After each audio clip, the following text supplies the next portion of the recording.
1510년 한 천문학자가 자신이 직접 쓴 짧은 해설서라는 40쪽짜리 필사본을 그가 아는 주변의 몇몇 지인에게 돌렸는데요. 그것에는 그 당시 우주에 대한 천문학의 관점을 송두리째 부정하는 아주 충격적인 내용이 담겨져 있었습니다. 그러나 그 당시에는 그 내용이 너무 파격적이고 황당하여 그것이 담고 있는 내용에 비해 큰 파장을 주지는 못하였습니다. 그리고 이 문서의 작성자는 30여 년이 지난 1943년에 자신의 생각을 더욱 발전시켜 아예 전체 405쪽 6권으로 이루어진 천구의 회전에 관하여라는 정식 제목의 책을 내놓게 되었는데요. 그것에는 우리 우주와 지구는 모두 구형이며 지구는 태양을 중심으로 한 6개의 행성 체계 중 하나로 지구와 같은 모든 행성들은 스스로 돌며 심지어는 그런 상태로 태양을 돌고 있다는 파격적인 내용을 담고 있었습니다. 그리고 이 책의 내용은 프톨레마이오스와 아리스토텔레스의 망령에 사로잡혀 2000년간이나 지속된 천문학의 오류에 도전하는 것이었는데요. 그러나 그 당시에 이 책은 초판 400부도 팔리지 않았을 정도로 학계나 사회에 이슈가 되지 못했으나 아이러니하게도 이 책의 불편한 진실은 그것을 알아본 개신교의 신학자들에 의해 특히 교황청의 금서 목록에 올랐다가 1758년이 되어서야 해제가 되었습니다. 이 책의 저자는 바로 코페르니쿠스로 그의 주장은 20세기 중반 영국의 천문학자 헤르만 본디에 의해 코페르니쿠스 원리로 다듬어지게 되었는데요. 그 내용은 우리 우주를 바라보는 일관된 시선으로 우리 우주의 중심은 지구도 태양도 은하도 아니며 인간 역시도 우주에서는 특별한 존재가 아니고 생명이나 지성의 존재 또한 보편적이라는 것이었습니다. 한마디로 우리 우주의 중심은 현재 우주를 관측하는 그곳이며 우리 인류도 우리 우주에 있는 셀 수 없이 많은 지적 존재 중 하나일 뿐이라는 것이었습니다. 우리 인간이 우주의 중심이라는 지위를 내팽개치는 내용이라 그 당시 사람이 알았다면 경악할 만한 충격적인 내용이었습니다. 그리고 이 코페르니쿠스 원리는 빅뱅에 의해 우리 우주가 시작되는 현대의 물리 우주론으로까지 점차 발전하게 되었는데요.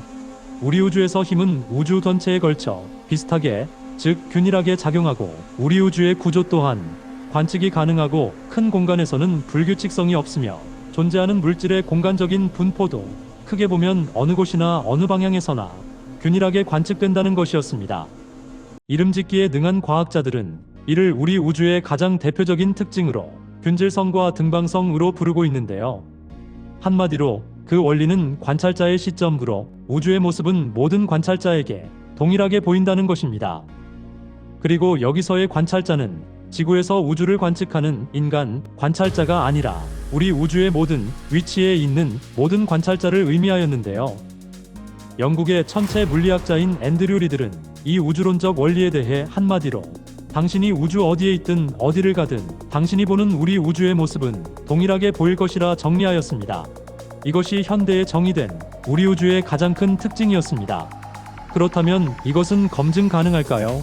과학자들은 이렇게 완성된 우주론을 어떻게 증명할지 고민하였으며 이것을 검증하기 위해 많은 시도를 하였는데요. 과학자들은 충분히 검증 가능하고 증거도 있다고 이야기하고 있습니다.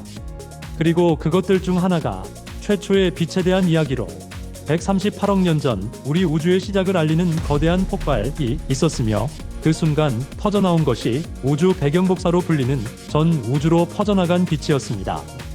실제로 이 빛은 현재까지도 우주 어느 곳에서나 측정이 가능하고 어느 곳에서도 동일한 상태를 보이고 있었는데요. 충분히 큰 규모로 보면 우주의 속성은 모든 관찰자에게 동일하다라는 우리 우주의 등방성과 균질성을 증명하는 강력한 증거가 되었습니다.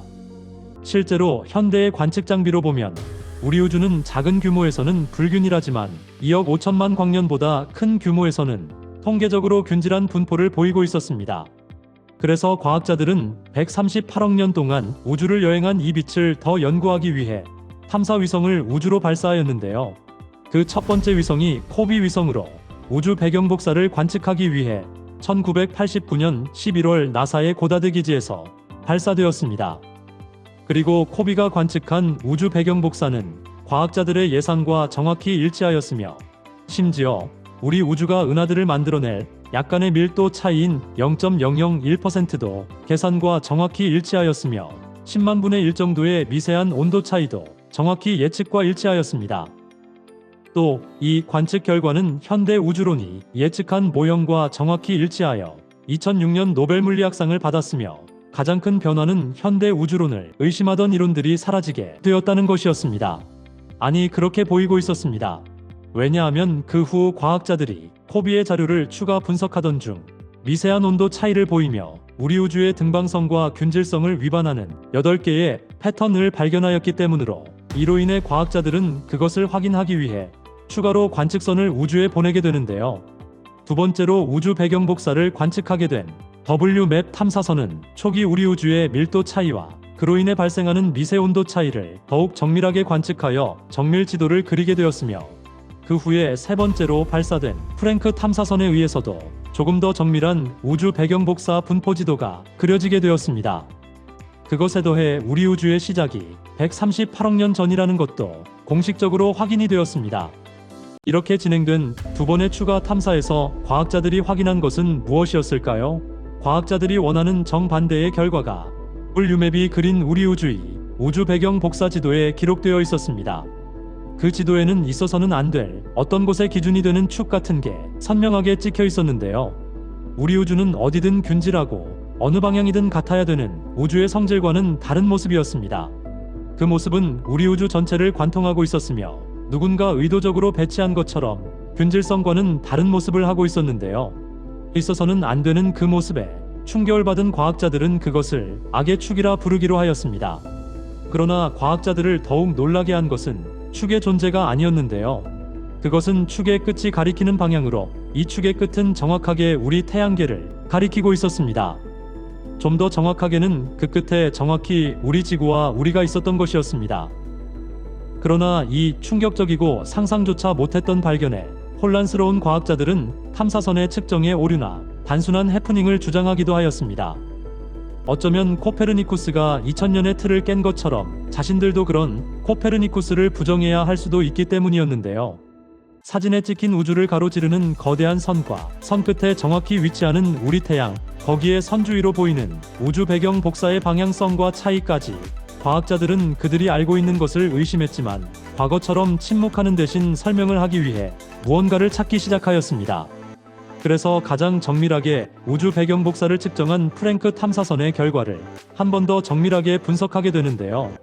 결과는 계측기의 오류를 비웃는 것처럼 10년 전보다 더 선명하게 악의 축이 찍혀 있었습니다. 과학자들에게는 기존의 우주론이나 모든 물리법칙을 갖다 붙여도 결코 이것을 설명할 수가 없었습니다.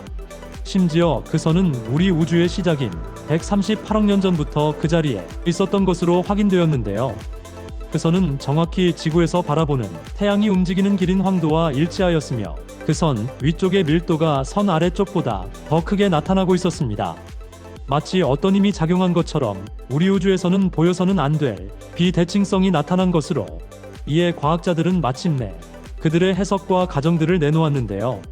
그 내용들도 우주에 놓인 악의 축만큼이나 충격적이었습니다.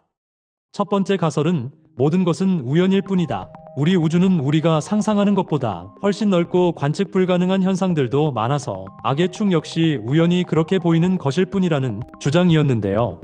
단지 어떤 현상에 의미를 갖다 붙인 것일 뿐이라는 것이었습니다. 이 주장은 문제를 풀기보다 문제를 외면하고 있어서 대다수 과학자들은 인정하지 않고 있습니다. 두 번째 가설은 우리는 우리 우주를 잘못 알고 있다.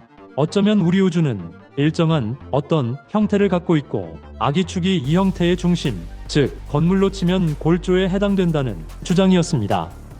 이 주장도 기존에 우리가 알던 물리법칙들로는 설명할 수가 없어 과학자들을 매우 곤혹스럽게 하고 있었습니다. 세 번째 가설로는 태양이 우주의 중심일 수도 있다로, 이 주장은 악의 축의 모양이 정확히 지구에서 본 태양이 움직이는 길인 황도와 일치하고 있어 우리가 우주의 중심이며 모든 행성들과 천체는 지구를 돌며 우주는 악의 축인 황도에 맞추어 생성되었다는 설기였습니다. 역사 속에 사라진 줄 알았던 400년 전의 프롤레마이우스와 아리스토텔레스가 다시 시공을 넘어 현대의 과학자들을 괴롭히고 있는 것이었습니다. 그러나 이보다 더 충격적인 가설이 네 번째로 나왔는데요. 우리 우주는 어떤 존재에 의해 어떤 목적으로 설계되어졌다는 것이었습니다. 처음부터 악의 축이라는 설계선을 기준으로 만들어진 구조라는 것인데요. 우리 태양이 그 구조물의 시작 지점으로 우리 인류도 그 존재가 만들어낸 계획의 일부일 수도 있다는 것이었습니다. 이 중에 답이 있을까요? 먼 미래에 좀 더 과학이 발전하면 전혀 다른 답이 나올 수도 있겠죠. 만약 우리 우주에 설계자가 존재한다면 자신의 존재를 알아차린 우리를 그들은 아주 신비롭게 보고 있을 것입니다. 하지만 이 악의 축은 확인할 수 있는 범위가 명확하게 구분되어지는데요. 바로 관측이 가능한 우주의 개념 때문으로 우리가 관측할 수 있는 공간에는 한계가 있고, 심지어 우리 우주는 빛의 속도보다 빠르게 멀어지고 있어 그 너머에도 설계자의 계획이 적용되었는지 알 수 있는 방법이 존재하지 않기 때문이었습니다. 긴 시간 시청 감사합니다.